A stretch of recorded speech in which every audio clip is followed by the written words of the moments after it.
How many white jokes are allowed in 2024? A debate rages on after this year's Golden Globes. Here are the two clips in question from the Golden Globes. Let's run them. Good evening, everyone. Issa and I recently had the privilege of playing Barbie and Ken in the Barbie movie, which is pretty impactful for people who look like us. Yeah, we may not have been what first popped up in people's minds when they thought of Barbie or Ken, but that's changed, and we're hoping to continue to push the boundaries of the roles we can play.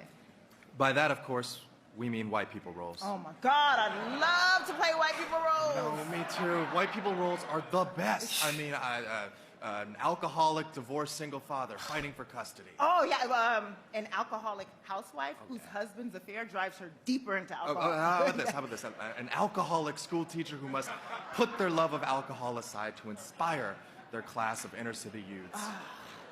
White people roles. Oh yeah. Killers of the Flower Moon is so great. Killers of the Flower Moon, the cast is here. The one thing I learned about that movie is that white people stole everything.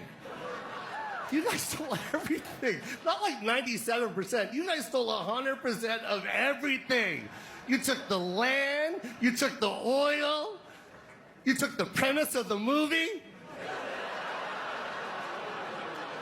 What, that was your premise? That's hilarious. I don't care. It's just that the room is really white. All right, so you guys saw him. One is from Joe Coy. He basically says white people stole everything. Yeah, he keeps saying it, though. He says not 97%. He doubles down on it. He goes, 100%. I think it was a tone thing. This actually went viral in Oklahoma because some people didn't like the way what he said it. Then the other joke, I actually don't think it's actually as crazy, the one that Simu and Issa Rae said, but maybe tonally the way it came across. I think maybe dragged out the joke a little bit, but that's on the writing side of the people who are writing those jokes. But anyways, guys, we're going to talk about, because I think there was a question at this point in time when white people jokes are abundant. Like, a lot of people are making white people jokes. I like white people jokes. I like making jokes about everybody, but I've definitely made white people jokes. But I guess how is there a point where it's too much white people jokes? We're going to ask the question. We're going to break it down. Please hit that like button. Check out other episodes of the Hot Pot Boys. But you know what, man? If you're white, non-white, anything, you just like spicy flavored dust from half Sichuan, half Sicilian, check out Smala at smalasauce.com. Make sure you shake it when it's upside down, though. Yeah. I'll say this, man. Andrew, some people on Twitter, and like we said, it's not that all white people are mad at these jokes, right? But there is a contingent on the internet that was like, keep pushing our buttons. I'm sick of every August, we can't make fun of other minorities, but other minorities can just keep poking at us. But is it that actually not only white people are cringing at this, but some other minorities are cringing at this? Yes, because not all minorities even love these jokes either. You know what I mean? I agree with that. So anyways, I guess, David, what is your overall, quick thought before we get into the comment section? Listen, there's always these cultural tides and moments and time and openings and windows. Right now is a window where you can make bad white people jokes.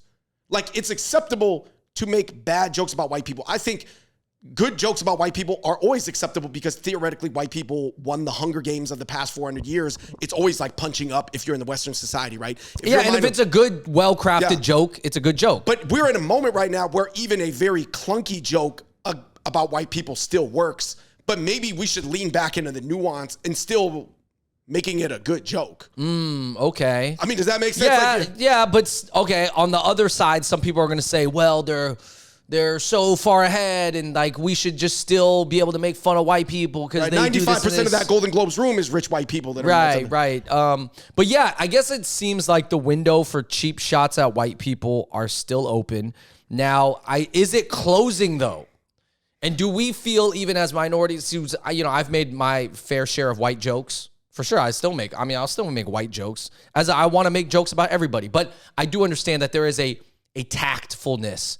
You know what I mean? The joke craft, right? Yeah, the joke craft and how you deliver it is big. Also, the context, who you're speaking to. Like when Chris Rock hosted the Oscars 7 years ago, and it was coming up after Oscars So White, so there was this whole controversy.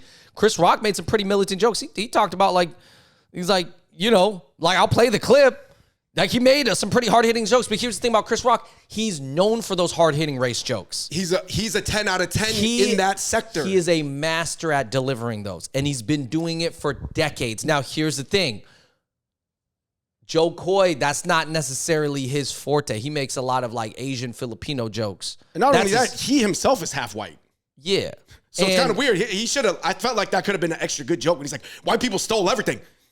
My dad's white. Yeah, You know half what I of mean? me, Yeah. half of my bloodline stole, everything or something like that. That could have been a funny joke to tie in. People would have got to know him. I feel like I feel like it's kind of like people where it's not their forte. They don't have those same muscles that Chris Rock is having.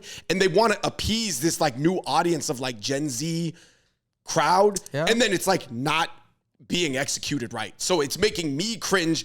I'm not mad about it in the same way the white guy's mad about it. Like, quit talking about it. But like, I'm just like, hey guys, can we just be smoother about this? Yeah. Can we just do it cooler? And here's my thing. I think that if you are an actor or you're in Hollywood and you're like functionally pro-white in your life, because those are still white systems. You have to report to a lot of white people. Maybe your agent's white. Your check is being written by Right, your checks are being written by white people or whatever, people who that you want to make fun of, but then you go on stage and you just make fun of them, and it's like, well, are you really proud in your own life? And I think it varies for different actors. I think some of the actors are very proud. Some of the actors are not as proud and just use it as an opportunity to take a jab. But what about being more pro yourself versus anti-white? I think there's a way to do that. You know what I mean? Right, because you're still centering white people when you're making jokes about their whiteness. Yeah, you're it's just like, focusing why on it. didn't, like, so I saw a Filipino guy who was mad that Joe Coy didn't say mahal kita at the end of the, you know what I mean? Like, just speak some Tagalog, just be revolutionary. He could have thrown it in, yeah. I think the truth is a lot of the Asians in Hollywood, they're not the most militant or even like close to the first generation immigrant struggle people. You know what I mean? So that's the reality of it, but they need to use it in a way because like that's what makes them different too than the white people say. No, I think so many people out there do have a lot of pro-Asian material, a lot of like the Asian celebs, the comedians, whether it be Ali Wong goes up and does a speech. They all have so much content. I feel like there was a missed opportunity. They could have made some more jokes, some tactful jokes. Yeah, at that time. I think when the Access Hollywood guy was like, "Hey, they got sushi here," and then Ali kind of pulls out like, why are you saying that to me?" And he's like, "No. I mean, I'm serious. No, Nobu's catering." She could have been like, "Yeah. We're taking over. We took over the Oscars. We're taking over the Golden Globes." Yeah. But that would have been so un-Asian to say that too. That would have been more like. Anyways, let's get into the comment section. Then you guys let us know in your comments down below. Somebody said the left wing is sick, man. I'm so sick of this diversity, man. I just want to see people fight. That's why I watch the award shows. I want to see Will Smith slap Chris Rock. Do you think the ratings were up because Joe Coy brought in an outside audience, or because people are just like, dude, crazy things happens at these awards nowadays? I have no idea, but I would assume that the audience viewing from on TV is only getting less and less white because there's less and less white people in the world. So if the audience of viewing on the TV, watching Golden Globes on TV is more mixed and ethnic, but the people sitting in the room at the actual Golden Globes are more white and rich. You mean rich elite white? Then I guess there's just going to be this balance of you got to make jokes for the TV audience or you make jokes for the in-person audience. So you're saying there's going to be some more middle of the road, like less elite roasting of white people as the... So the Golden Globes is like, yes, we'll get all the rich white people. We'll give them awards because they still make the best movies for the most part. But then the minorities, they'll turn in. But we'll periodically roast the rich white people in the room and make them feel uncomfortable. And it'll be a WWE-like spectacle. Yeah, I don't know. Somebody said, judging by race is stupid to begin with. This is my opinion as an Asian. Somebody was like, man, I wish they would just leave race completely out of it. I think that there's some portion of Asians that see that too. I'm kind of like, more like I'm for the racial jokes, but I'm more for propping, like putting Asians on and then just being more tactful and more sophisticated about it. Somebody said that white people are so insecure, they're used to dominating the world for so long that's why anytime people roast them, they get sensitive about it. I do think that that's a portion of the Twitter crowd. You know what I mean? But that's not everybody. I don't know if any white person loved those jokes unless they probably had like blue hair or something like that. But like, they just could have been better jokes. It's hard to go off Twitter too, because Twitter's just a storm. Like it's like a lot of people who didn't even watch the Golden Globes probably. Yeah, Twitter is a lot of people twisting any sort of major viral event to fit their agenda. Yeah. Their wild fringe agenda. I didn't like these jokes. Did you watch it? No. How come says the ironic part is everybody makes jokes about how much they hate white people while they move into a city or a neighborhood that is all white and they date a white person. Dude. It's true. And that's not the only thing that matters, by the way, but that is you're going to be judged on that partially. Dude, it's true for a lot of minority celebs and a lot of the Asian celebs fall into You're this. going to be judged on that partially. Hey, be in a movie that wins an award that had a lot of white jokes your whole life, just super white. Anyway, It'd be like that, man. I just think we got to be more pro-Asian.